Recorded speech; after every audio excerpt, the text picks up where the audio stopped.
मिला, मोह त्याग भय मिला, सर्वनाश हो अधर्म का।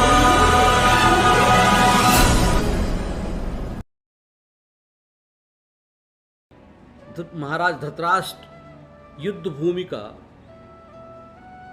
वर्णन सुनना चाह रहे हैं। धृतराष्ट्र संजय से कहते हैं, धर्म क्षेत्रे कुरुक्षेत्रे संवेता युयुत्सुवः मामकाः पांडवाश्चैव किम कुर्वत संजय।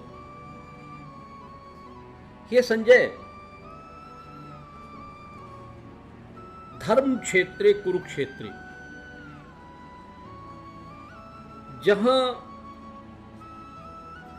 युद्ध की इच्छा से दोनों सेनाएं पांडवों की और दुर्योधन की जो सेनाएं एकत्रित हुई हैं, ऐसा है कुरुक्षेत्र। लेकिन उसको धर्मक्षेत्र भी कहा है। एक ही स्थान को दो नाम दिए गए हैं। पहले तो इसका मैं वर्णन आगे बताऊंगा। राजा धृतराष्ट्र संजय से पूछते हैं, हे संजय, मुझे बताओ कि धर्म क्षेत्र और कुरुक्षेत्र में युद्ध की इच्छा से जो मामकाह मेरे तथा पांडु पुत्रों ने क्या किया, किम कुर्बत संजय। अब इस कुरुक्षेत्र को कुरुक्षेत्र क्यों कहते हैं, पुनश्च धर्मक्षेत्र क्यों कहते हैं। कुरुक्षेत्र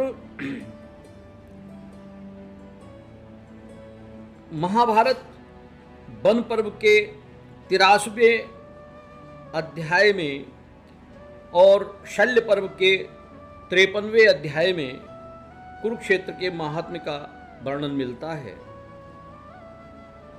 ये सरस्वती नदी के दक्षिण भाग और दृषद्वती नदी के उत्तर भाग के मध्य में बतलाया गया है।